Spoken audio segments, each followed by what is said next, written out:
Sir, ഇന്ത്യയിലെ മുസ്ലിം ജനവിഭാഗം അവരെ പലപ്പോഴും വലിയ ഒരു സമൂഹം അവരെ സംശയത്തിൻ്റെ നിഴലിൽ പലപ്പോഴും നിർത്താറുണ്ട്. ആരാണ് അവരെ ഈ സംശയത്തിൻ്റെ നിഴലിൽ ആക്കാനുള്ള കാരണക്കാർ? അതിന് പല കാരണങ്ങളുണ്ട്. ഹിസ്റ്റോറിക്കലി തന്നെ പല കാരണങ്ങളുണ്ട്. കാരണം എന്ന് വെച്ചാൽ ഇന്ത്യയിലെ മുസ്ലിം ആദ്യം ഇവരെങ്ങനെ വന്ന് എന്ന് നമ്മൾ മനസ്സിലാക്കണം. അപ്പോൾ ഈ നമ്മുടെ കേരളത്തിലാണ് ആദ്യമായിട്ട് ഈ മുസ്ലിങ്ങൾ, അറബികളായിട്ട് നമ്മൾ ആദ്യം ബന്ധമുണ്ട്. പ്രവാചകൻ ഇസ്ലാമിക മത പ്രബോധനം തുടങ്ങിയതിനു ശേഷം മുസ്ലിം ജനസമൂഹം ഉണ്ടായി ഖലീമ ചൊല്ലി മുസ്ലിങ്ങളായതിനു ശേഷം ആദ്യമായി ഇസ്ലാം വന്ന പ്രദേശം ഇന്ത്യയിൽ കേരളമാണ്. അത് കേരളോൽപ്പത്തി എന്നുള്ള ഒരു സെമി ഹിസ്റ്റോറിക്കൽ വർക്ക്, ഹിസ്റ്ററി എന്ന് പറയുമ്പോൾ മിത്താണത്. നമ്മൾ സെൻറ്റ് തോമസ് കേരളത്തിൽ വന്നു എന്ന് പറയുന്ന പോലെ തന്നെയാണ്. അത് നമ്മളങ്ങനെ ഹിസ്റ്റോറിക്കലെ പൂർണ്ണമായി ശരിയായിട്ട് എടുക്കരുത്. ഒരു കഥ അത്രയും കണ്ടാൽ മതി, കഥയായി കണ്ടാൽ മതി. അതനുസരിച്ചിട്ട് അവസാനം ചേര രാജാവ് പിന്നെ എന്താണ് അദ്ദേഹത്തിൻ്റെ രാജ്യം അദ്ദേഹത്തിന് പിന്നെ ബന്ധുക്കൾക്കും സുഹൃത്തുക്കൾക്കായി വീതിച്ചു കൊടുക്കുകയും ഒക്കെ ചെയ്ത അവസാനം അദ്ദേഹം മക്കയിലേക്ക് പോയി എന്നാണ്. അതിന് മുമ്പേ പ്രവാചകൻ്റെ ഒരു ദൂതൻ ഇവിടെ അദ്ദേഹത്തെ വന്ന് കാണുകയും അദ്ദേഹം ഇസ്ലാമിലേക്ക് പരിവർത്തനം ചെയ്തു. അങ്ങനെ അദ്ദേഹം മക്കയിലേക്ക് പോയി. എന്നിട്ട് അതിനുശേഷം കേരളം വീതിച്ചു കൊടുത്തു എന്നാണ്. ഇത് 12-ാം നൂറ്റാണ്ടിലാണ്. അതുകൊണ്ട് കേരളത്തിൽ നാടുകളുണ്ട്, നെടിയുടുപ്പ് സ്വരൂപം എന്നൊക്കെ നാടുകൾ സാമൂതിരിയൊക്കെ ശക്തിപ്പെട്ടതിന് ശേഷമാണ്. ഇതൊരു കഥയായത് സെൻറ്റ് തോമസിനെ പോലെ അല്ല പരശുരാമൻ മഴ വന്ന് കേരളം വീണ്ടെടുത്തുന്ന ഒരു കഥ മാത്രമാണ്. ചരിത്രപരമായ തെളിവൊന്നുമില്ല. ഈ കേരളോൽപ്പത്തി തന്നെ പല കാര്യങ്ങളും തിരിഞ്ഞു പറഞ്ഞൊക്കെ കിടക്കുകയാണ്. അതായത് ഈ പറഞ്ഞിട്ടുള്ള പല കാലങ്ങളും, പ്രവാചകനെ കണ്ട കാലം, ഇവിടെ നാടുകൾ ഉണ്ടായ കാലം, അങ്ങനെ പല കാലങ്ങളും തിരിഞ്ഞു പറഞ്ഞു കിടക്കണം. ക്രോണോളജിക്കലി ഓർഡറിലൊന്നാണ്. അപ്പോൾ അത് ഒരു കഥയാണ്. പക്ഷേ ആ കാലം വളരെ ഇപ്പോൾ നമുക്ക് ഒന്നാമത് തെളിവനുസരിച്ച് ഈ സിറിയൻ ക്രിസ്ത്യൻ കോപ്പർ പ്ലേറ്റിൽ സിറിയാനി ക്രിസ്ത്യൻസിന് പ്രത്യേക അധികാരം കൊടുത്തുകൊണ്ട് ഇവിടുത്തെ രാജാവ് ഉണ്ടാക്കിയ കോപ്പർ പ്ലേറ്റിൽ അത് 10th century AD അതിൽ 10th 11th century AD അതിൽ ഈ പറയുന്നത് പോലെ ചില മുസ്ലിം പേരുകളൊക്കെ പരാമർശിക്കപ്പെടുന്നുണ്ട്. മുസ്ലിം എന്ന് തോന്നിക്കുന്ന പേരുകൾ. അത് ക്രിസ്ത്യാനികൾ അംഗീകരിക്കില്ല. അവർ ഇത് അറബി പേരുകളാണ് നിങ്ങളുടെ പേര്. ഇവർക്ക് അംഗീകരിക്കില്ലല്ലോ. ഇത് അറബി പേരുകളാണെന്ന് അവർ പറയുള്ളൂ. മുസ്ലിം ആ സമയത്ത് ഒരു മുസ്ലിം കമ്മ്യൂണിറ്റി ഇവിടെ സ്ട്രോങ് ആകാൻ സാധ്യതയുണ്ട് അന്നത്തെ രീതി അനുസരിച്ച്. മറ്റേ കഥയാണ് ആദ്യത്തെ ഒരു പരാമർശം ഉള്ളത്. അപ്പോൾ ഇവരിവിടെ കച്ചവടക്കാരായി വന്ന് ഇവിടെയുള്ള സിറിയൻ ക്രിസ്ത്യാനികളെ പോലെ, ജൂതന്മാരെ പോലെ, പാർസികളെ പോലെ ഇവിടെ രാജകുടുംബങ്ങളായിട്ട് വളരെ നല്ല ബന്ധമായി ഇവിടെ സെറ്റിൽ ചെയ്തു. രാജകുടുംബങ്ങളെ പോലെ സാമൂതിരിയുടെ അകന്ന ബന്ധത്തിലുള്ള ആളുകളെ കല്യാണം കഴിച്ചു, പാവപ്പെട്ട നായന്മാരെ കല്യാണം കഴിച്ചു. വലിയ കുടുംബം, അങ്ങനെ വലിയ കുടുംബങ്ങളുണ്ട്. അതുകൊണ്ടാണ് മുസ്ലിങ്ങൾ മരുമക്കത്തായുള്ളത്. മുസ്ലിംസ് മരുമക്കത്തായില്ലല്ലോ. കോഴിക്കോടൊക്കെ മുസ്ലിംസിൻ്റെ മരുമക്കത്തായ ഉണ്ടായിരുന്നു. അതെന്ന് വെച്ചാൽ ഈ നായർ സ്ത്രീകളിൽ നിന്ന് വന്നതാണ്. പിന്നെ താഴെത്തട്ടിലുള്ളവരാണെങ്കിൽ ഈ പറയുന്ന മുക്കുവ സ്ത്രീകളൊക്കെ ആയിട്ട് അവർ വിവാഹം കഴിച്ചു. അങ്ങനെയാണ് പിന്നെ ലാർജ് സ്കെയിൽ ഒരു വലിയ മുസ്ലിം പോപ്പുലേഷൻ കോഴിക്കോട് ഉണ്ടാകുന്നത്. കോഴിക്കോടും ഈ മലബാർ പ്രദേശത്ത് ഉണ്ടാകുന്നത്. ഇവർ വളരെ സമാധാനപരമായിട്ട് ഇവിടെ ഹിന്ദു രാജാക്കന്മാരുടെ അണ്ടറിൽ അവരുടെ സഹായികളായിട്ട് കഴിഞ്ഞുകൂടിയ ആളുകളാണ്. അതുകൊണ്ടാണ് നമ്മുടെ കേരളത്തിൽ വലിയ വർഗീയ കലാപമൊന്നും ആ രീതിയിൽ ഉണ്ടാകാതിരിക്കാനാണ്. ഉത്തരേന്ത്യയിൽ ഇവർ മുസ്ലിംസ് ആദ്യം വരുന്നത് മുഹമ്മദ് ബിൻ കാസിം എന്ന് പറഞ്ഞിട്ടുള്ള ആദ്യത്തെ പിന്നെ ഖലീഫ, 8ാം നൂറ്റാണ്ടോടുകൂടി ഖലീഫയുടെ ഒരു പടത്തലവൻ വന്നിട്ട് സിന്ധൊക്കെ കീഴടക്കുന്നുണ്ട്. അപ്പോൾ അതിന് കാരണം ഇദ്ദേഹം ശ്രീലങ്കയിൽ നിന്ന് ഖലീഫയ്ക്ക് അയച്ചു കൊടുത്ത ഗിഫ്റ്റുകൾ സിന്ധ് തീരത്തിനടുത്ത് വെച്ചിട്ട് കഥക്കൊള്ളക്കാർ കൊള്ള ചെയ്തു. അപ്പോൾ അതുകൊണ്ടാണ് ആ പ്രദേശം ആക്രമിച്ച് കീഴടക്കുന്നതാണ് പറയുന്നത്. അത് കഴിഞ്ഞിട്ട് പിന്നെ അവർ ഈ മുഹമ്മദ് ബിൻ ഈ പറയുന്ന എന്താണ് പൃഥ്വിരാജ് ചൗഹാനൊക്കെ ബന്ധപ്പെടുകയാണല്ലോ, മുഹമ്മദ് ഗസ്നി സോമനാഥ് ക്ഷേത്രം കൊള്ളയടിച്ചത്. അയാൾ 10 നൂറ്റാണ്ടുകളുടെ ഉത്തരേന്ത്യയിൽ വരുന്നു. ഇവരൊക്കെ ബേസിക്കലി ഈ ഗസ്നി എന്നൊക്കെ പറയുമ്പോൾ ബേസിക്കലി ഇയാൾ തുർക്കിക്കാനാണ്, അറബിയല്ല. ഇസ്ലാം തുർക്കിയിൽ പോയി ഇവിടെ വന്നതിന് ശേഷം, കേരളത്തിൽ വന്നതിന് ശേഷം തുർക്കിയിൽ പോയത്. തുർക്കിക്കാർ മുസ്ലിങ്ങളായി, അവർ പടയോട്ടക്കാരായി, അവർ മുമ്പ് ഇവിടെ വന്നിട്ടുണ്ട്. ഹൂണന്മാരൊക്കെ ആ കൂട്ടത്തിൽപ്പെട്ട ഹൂണന്മാർ, അതുപോലെ ശകന്മാർ, പാർത്യന്മാർ, ഇന്തോഗീസ്, ആ വിഭാഗപ്പെട്ട ആളുകളാണ്. അവരിവിടെ ഉത്തരേന്ത്യയിൽ വരികയും അവരുടെ നാട്ടിൽ ഭയങ്കര ദാരിദ്ര്യമാണ്. സോമനാഥ് ക്ഷേത്രം കൊള്ളടിച്ചുകൊണ്ടുകയും ചെയ്തു. അവരിവിടെ സെറ്റിൽമെൻറ്റ് ഉണ്ടാക്കി. അത് കഴിഞ്ഞ് അദ്ദേഹത്തിന് ശേഷം 100 വർഷം കഴിഞ്ഞ ശേഷം വന്ന മുഹമ്മദ് ഗോറയാണ് ആദ്യമായി ഇന്ത്യയിൽ വരികയും ഈ പൃഥ്വിരാജിനെയൊക്കെ കൊല്ലുകയും കുറേ രാജ്യങ്ങൾ പിടിച്ചെടുക്കുകയും. അയാൾ മരിച്ചു. പക്ഷേ അയാളുടെ ഒരു അടിമയായിട്ട്, അടിമ എന്ന് വെച്ചാൽ വീട് പണി ചെയ്യുന്ന അടിമല്ല, നോബിൾസ്, അന്ന് ശക്തരായ ആളുകളെ അടിമകളെ വിലക്കെടുക്കുമായിരുന്നു. ഇവർ പിന്നെ വലിയ പൊസിഷനിലേക്ക് പോയിട്ടുണ്ട്. കുത്തുബുദ്ദീൻ ഐബക്ക് ഡൽഹിയിൽ ആദ്യമായി സുൽത്താനായിട്ട് സാമ്രാജ്യം സ്ഥാപിക്കുകയും ചെയ്തു. ഇതിൽ നമുക്ക് 2 കാര്യങ്ങൾ കാണാം. ഉത്തരേന്ത്യയിൽ ഇസ്ലാം പൊതുവേ എത്തിയിട്ടുള്ളത് പടയോട്ടക്കാരായിട്ടാണ്. അപ്പോൾ അതിൻ്റെ മുറിവുകൾ അവിടെയുണ്ട്. പിന്നെ അവിടെ വലിയ സാമ്രാജ്യം അവിടെ സ്ഥാപിച്ചു. സാമാന്യം സ്ഥാപിച്ചു. പിന്നെ രജപുത്രന്മാരെക്കാൾ മുഗളന്മാർ നല്ല ബന്ധമൊക്കെ ആയി. പിന്നെ അവിടെ പേർഷ്യൻ ഒരു അംഗീകരിക്കപ്പെട്ട ഉത്തരേന്ത്യൻ ലാംഗ്വേജായി മാറി. ഹിന്ദുക്കളെ താഴെ തട്ടിലുള്ള സിസ്റ്റത്തെ ഒന്നും അവർ ഹനിച്ചില്ല, കാരണം അതനുസരിച്ച് അവർക്ക് മുന്നോട്ട് പോകാൻ പറ്റില്ല. എന്നാൽ മറ്റ് സ്ഥലങ്ങൾ അതേപോലെ കൺവേർഷൻ ഇന്ത്യയിൽ നടത്താൻ പറ്റി.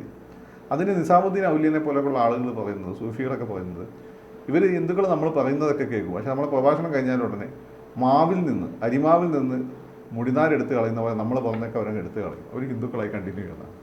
അതെനിക്ക് ഇന്നും മനസ്സിലാത്ത കാര്യം. എന്തുകൊണ്ടാണ് ഇത്രയും ശ്രമിച്ചിട്ടും ഇത്രയും അവർ പല രീതിയിൽ അവർ പ്രബോധനം നടത്തിയിട്ടും വാള് കൊണ്ടുവന്നിട്ടും ഇന്ത്യയിലെ ഭൂരിപക്ഷം ആളുകളെ ഹിന്ദുക്കളാക്കാൻ പറ്റിയിട്ടില്ല. ഇന്ത്യയിൽ മാത്രമേ സംഭവിച്ചിട്ടുള്ളൂ. ഇത് ഉത്തരേന്ത്യയുടെ എടുത്തു. സൗത്ത് ഇന്ത്യയിൽ നമ്മൾ വരുമ്പോൾ കേരളത്തിനെ സംബന്ധിച്ചിട്ട് ബേസിക്കലി ഈ കച്ചവടക്കാരെ സാമൂതിരിയുടെ അണ്ടറിൽ രണ്ടാമനായി ജീവിച്ചിരുന്ന ആളുകളാണ്. മനസ്സിലായോ?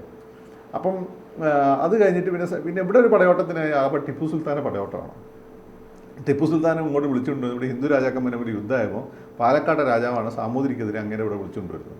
പിന്നെ അങ്ങേര് ഇവിടെ വന്നാണ് ഇവിടെ സംഭവം കണ്ടപ്പോൾ അങ്ങനെ ഇതിൻ്റെ മൈസൂരിൻ്റെ ഭാഗമാക്കണമെന്ന് തീരുമാനിക്കുകയും പടയോട്ടം നടത്തി. അയാളെ കൂടെയുള്ള കുറേ ആളുകളും പിന്നെ ഈ മതമൗല്യവാദികളെ അവരാണ് ഈ ഹിന്ദുക്കളെ പീഡിപ്പിച്ചത്. ടിപ്പു സുൽത്താൻ അങ്ങനെ ഒരു വലിയ പീഡനഭീരനായിരുന്നില്ല, പക്ഷേ ടിപ്പു സുൽത്താൻ എതിരെ നിന്ന ആളുകൾ അയാളെ ഭീകരമായി കൊന്നിട്ടുണ്ട്. പിന്നെ ഈ പറയുന്ന ചില ക്ഷേത്രങ്ങളൊക്കെ മൂപ്പർ ആക്രമിക്കാൻ നോക്കിയ സമയത്ത് അവിടെ നിന്ന് മൂപ്പർക്ക് തിരിച്ചടി ഉണ്ടായി. ഇപ്പം ഗുരുവായൂർ, പറശ്ശിനിക്കടവ്, പിന്നെ അങ്ങനെ ക്ഷേത്രങ്ങളൊക്കെ അംഗീകരിച്ച് അവിടെയൊക്കെ എന്തൊക്കെ ഗ്രാൻഡ്സൊക്കെ ദാനങ്ങളൊക്കെ കൊടുത്ത് വലിയ തിരിച്ചുപോയി. പിന്നെ അയാളുടെ മന്ത്രിസഭ അയാൾ ബേസിക്കലി കർണാട്ടിക്കാരനായി, മുസ്ലിം എന്നൊരു കർണാട്ടിക് തന്നെ. അപ്പോൾ അയാളെ കോഴിക്കോട് ഗവർണർ ശ്രീനിവാസ റാവു ആയിരുന്നു. പിന്നെ വേറെ അയാൾ പൂർണ്ണയ്യായിരുന്നു അയാൾ അവിടുത്തെ പ്രധാനമന്ത്രി. അയാളെ വീടിൻ്റെ അടുത്തുള്ള ഒരു ക്ഷേത്രം ഉണ്ടായിരുന്നു ശ്രീരംഗപട്ടണത്തുള്ള. ആ ക്ഷേത്രത്തിൽ പൂജയൊക്കെ ഇയാളാണ് ഓഫർ ചെയ്യുന്നത്. അപ്പോൾ ബേസിക്കലി കർണാട്ടിക് കാരനായിരുന്നു. ഇയാളെ സൈന്യത്തിൽ കുറേ ഈ പറയുന്ന ഇസ്ലാമിസ്റ്റുകളും ഉണ്ടായിരുന്നു. ഇയാൾക്കെതിരെ അക്രമങ്ങൾ ഇവിടെ ശക്തി ബാധിച്ചപ്പോൾ ഇവിടെ റെസിസ്റ്റൻസ് ഉണ്ടാവുമല്ലോ, ജയിച്ചങ്ങ് പോയാലും ഇയാൾ ക്രൂരമായിട്ട് വന്ന് തിരിച്ചടിച്ചിട്ടുണ്ട്.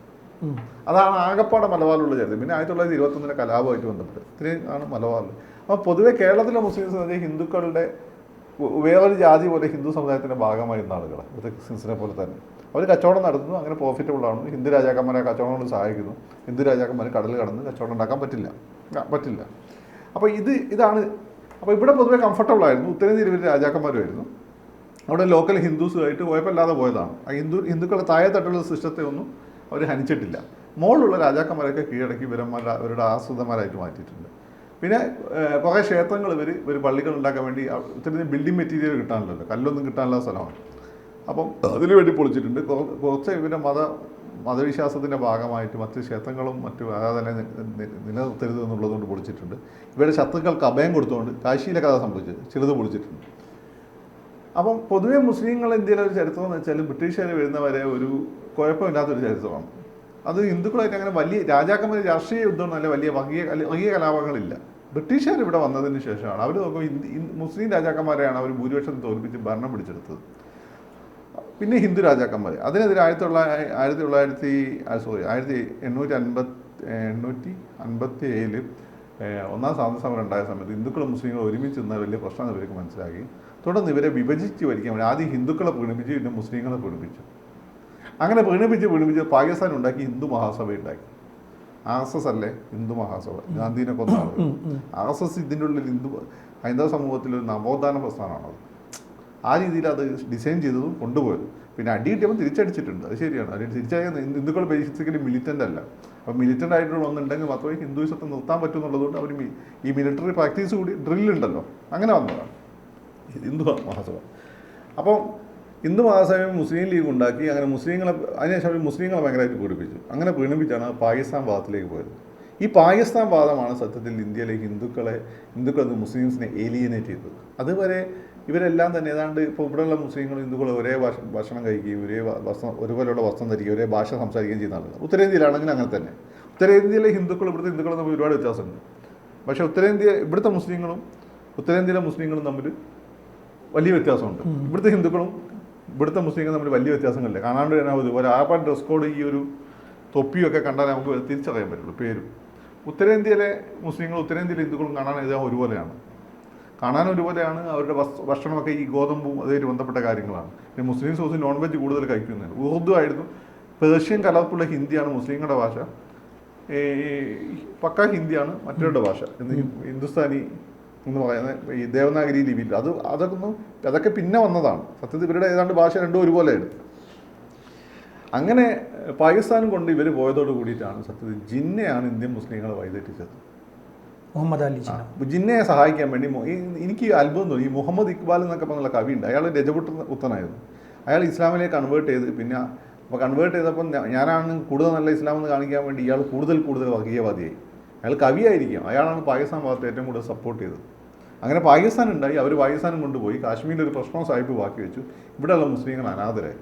ഇവിടെയുള്ള മുസ്ലിങ്ങൾ അനാഥരായപ്പോൾ അവരെ പ്രൊട്ടക്ട് ചെയ്തത് ഇവിടെയുള്ള ഹിന്ദുക്കളാണ്. ഹിന്ദുക്കൾക്ക് തന്നെ അവരെ ഒന്ന് കളയാമായിരുന്നല്ലോ. അപ്പോൾ ജവഹർലാൽ നെഹ്റു ഉൾപ്പെടെ ഏത് പാർട്ടിക്കാരനാണ്, they are basically Hindus. Protect ചെയ്തു. അങ്ങനെ പ്രൊട്ടക്ട് ചെയ്ത സമയത്ത് ഈ പാകിസ്ഥാന് കൊടുത്തതിൻ്റെ ഒരു തെറ്റായിപ്പോയി എന്ന തോന്നലൊക്കെ തന്നെയാണ് മുസ്ലിംസ് ജീവിച്ചുകൊണ്ടിരുന്നത്. പക്ഷേ അവരുടെ ബോധത്തിൽ ഞങ്ങൾ പണ്ടത്തെ വലിയ ഡോമിനൻ്റ് വിഭാഗമാണ് എന്നുള്ളൊരു ഫീൽ ഉണ്ടായിരുന്നു. ഈ ഫീൽ പലപ്പോഴും ഉത്തരേന്ത്യയിൽ സംഘർഷങ്ങളൊക്കെ നയിച്ചിട്ടുണ്ട്. ഈ സംഘർഷങ്ങൾ സമയത്ത് സ്വാഭാവികമായിട്ടും അന്നത്തെ വോട്ട് ബാങ്ക് പൊളിറ്റിക്സ് വന്നു. ഇവരൊരു വോട്ട് ബാങ്ക് ആയിട്ട് ഇവിടെയുള്ള സെക്യുലർ പാർട്ടികൾ ബേസിക്കലി കണ്ടു. ഇവിടെ ഞങ്ങളുടെ ശത്രുക്കളായി ഹിന്ദുത്വ പാർട്ടികൾ കണ്ടു. കാരണം ഇവരെ വോട്ട് ഒരിക്കലും അവർക്ക് കിട്ടില്ലല്ലോ. അങ്ങനെ ഇവരെ അപ്പുറത്ത് ഈ ഒരു ഹിന്ദു മൊബിലൈസേഷൻ നടക്കുന്നു, ഇപ്പോഴത്തെ ഇസ്ലാമിക മൊബിലൈസേഷൻ നടക്കുന്നു. ഇങ്ങനെയാണ് ഇന്ത്യയിൽ കലാപങ്ങൾ ഉണ്ടാകുന്നത്. ഭീവണ്ടി കലാപമാണെങ്കിലും ഇലക്ഷനുമായിട്ട് ബന്ധപ്പെട്ടിട്ടാണ്. ഇപ്പോൾ ഗുജറാത്തിൽ നിങ്ങൾ നോക്കിയാൽ ഗുജറാത്തിൽ BJP ഡോമിനൻ്റായി വന്നു, ആർക്കും അവരെ തോൽപ്പിക്കാൻ പറ്റില്ല എന്നുള്ള ഫീൽ വന്നതിന് ശേഷം അവിടെ കലാപങ്ങളില്ല. മനസ്സിലായില്ലേ? കലാപങ്ങളില്ല. എവിടെ നിങ്ങൾ നോക്കിയാൽ മതി. അപ്പം ഒന്ന് ഡോമിനൻ്റായി വന്നാൽ അവിടെ കലാപമില്ല, അല്ലെങ്കിൽ രണ്ട് കൂട്ടരും കലാപം ഉണ്ടാകും. എന്ന് വെച്ചാൽ ഒന്ന് ഹിന്ദു വോട്ട് കൺസോൾട്ടേറ്റ് ചെയ്യണം, മറ്റേ മുസ്ലിം വോട്ട് കൺസോൾട്ടേറ്റ് ചെയ്ത് സെക്യുലർ പാർട്ടികൾ ജയിക്കാൻ വേണം. അപ്പോൾ സെക്യുലർ പാർട്ടികൾ ബേസിക്കലി ചെയ്തതെന്ന് വെച്ചാൽ ഈ പാകിസ്ഥാൻ വാദം ഉണ്ടായി മുസ്ലിം ലീഗ് ഈ വഞ്ചിച്ചു പോയ മുസ്ലിങ്ങളെ വോട്ട് ബാങ്കുകളാക്കി അവർ കൂടുതൽ വഞ്ചിക്കുകയായിരുന്നു. നമ്മൾ മുസ്ലിംസിന് എത്രയൊക്കെ പ്രീണിപ്പിച്ചു എന്നൊക്കെ നിങ്ങൾ പറയുമ്പോൾ ഉത്തരേന്ത്യ നിങ്ങൾ പോയി മുസ്ലിങ്ങളെ അവസ്ഥ ദളിതരെക്കാട്ടും കഷ്ടമാണ്. പിന്നെയും കുറച്ചുകൂടി ഹിന്ദുത്വവാദം സ്ട്രോങ് ആയിട്ടുള്ള സ്ഥലങ്ങൾ ഗുജറാത്തിലൊക്കെയാണ് ഇപ്പോൾ അവരൊന്ന് കയറി വരുന്നത്. അവിടെ ഒരു എലീറ്റ് മുസ്ലിംസ് ആദ്യമുണ്ട്, പാവപ്പെട്ട മുസ്ലിങ്ങളുടെ സ്ഥിതി ഭയങ്കര കഷ്ടമാണ്. ബോംബെയിലാണ്, ബോംബെ കലാപത്തിന് ശേഷമാണ് സാധാരണ മുസ്ലിങ്ങളുടെ കൂടുതൽ വിദ്യാഭ്യാസമൊക്കെ വന്നു ചേർന്നിട്ടുള്ളത്. അപ്പം കേരളത്തിൽ പക്ഷേ ഒരു വ്യത്യാസം എന്ന് വെച്ചാൽ കേരളത്തിൽ അന്നും ഈ പറഞ്ഞ രാജാക്കന്മാരുടെ വളരെ ആശ്രിതരായിട്ട് നിന്ന ആളുകളാണ്. ഗൾഫ് പണം വന്നതോടുകൂടി, ഗൾഫ് മൈഗ്രേഷൻ വന്നതോടുകൂടിയിട്ട് വലിയ രീതിയിൽ ഗൾഫ് പണം ഇങ്ങോട്ട് വരികയും അത് ഇവിടുത്തെ രാഷ്ട്രീയ പാർട്ടി കോൺഗ്രസ്സുകാരാണെങ്കിലും CPM-മാരാണെങ്കിലും അവരെ അതിൻ്റെ ഭാഗമായി നിന്നുകൊണ്ട് പ്രധാനപ്പെട്ട വകുപ്പുകൾ മേടിച്ചു. ഈ ഗൾഫ് പണവും ഈ അധികാരം ഉപയോഗിച്ചുകൊണ്ട് അവരത് നല്ല രീതിയിൽ പ്രോഗ്രസീവായി രാഷ്ട്ര നിർമ്മാണത്തിന് വേണ്ടി ഉപയോഗിച്ചു. കൂടുതൽ വിദ്യാഭ്യാസം നേടി, കൂടുതൽ ഹോസ്പിറ്റലുകൾ വന്നു, നല്ല റോഡുകൾ ഉണ്ടാക്കി, അങ്ങനെയാണ് വന്നത്. പക്ഷേ ഉത്തരേന്ത്യയിൽ നേരെ ഓപ്പോസിറ്റാണ്. അപ്പോൾ സത്യത്തിൽ നിങ്ങൾ ഉത്തരേന്ത്യയിലെ മുസ്ലിങ്ങൾ ദളിതരെക്കാട്ടും കഷ്ടമാണ്. അതിനൊരു പ്രധാനപ്പെട്ട കാരണം ഇവിടെ സെക്യുലർ പാർട്ടികൾ. BJP ഹിന്ദു മുസ്ലിം വിരോധം കാണിക്കുമ്പോൾ നമുക്ക് മനസ്സിലാക്കാം, അതിനൊരു ഹിസ്റ്റോറിക്കൽ ഒരു ബാക്കിംഗ് ഉണ്ട്. ഇപ്പോൾ അവരത് വിട്ടിട്ടുമുണ്ട്. അന്ന് ഹിന്ദു കൺസോൾട്ടേഷന് വേണ്ടി അവർ മുസ്ലിം വിരോധം കാണിച്ചു, നമുക്കറിയാവുന്നതാണ്. പക്ഷേ അതിനേക്കാട്ടും കൂടുതൽ ഉപദ്രവം കാണിച്ചിട്ടുള്ളത് ഈ സെക്യുലർ പാർട്ടികളാണ്. കാരണം അവരിവരെ വോട്ട് ബാങ്കായി മാത്രം കണ്ടു. അവരുടെ കൂട്ടത്തിൽ ചില ആളുകളെ മാത്രം പൊക്കിക്കൊണ്ടുവന്നു, അവരെ മാത്രം പോഷിപ്പിച്ചു. ഭൂരിപക്ഷം മുസ്ലിങ്ങളും ദളിതരെക്കാട്ടും മോശമായ അവസ്ഥയിൽ ജീവിക്കും. ഈ സെക്യുലർ പാർട്ടികളാണ് വോട്ട് ബാങ്കുകളായി കണ്ട് അവരെ കൂട്ടുന്ന ഒരു മൈക്രോസ്കോപ്പ് മൈനോറിറ്റിയായ 0.1% മാത്രം പ്രൊമോട്ട് ചെയ്യും. ബാക്കിയുള്ളവരെ ഇവരെ ഉപയോഗിച്ചുകൊണ്ട് മതത്തിൻ്റെ ചങ്ങല കെട്ടി നിർത്തിയ സെക്യുലർ പാർട്ടികളാണ് BJP-യെക്കാട്ടും ഇന്നത്തെ മുസ്ലിങ്ങൾ പിന്നോക്കാവസ്ഥയ്ക്കാറ്. ശരി.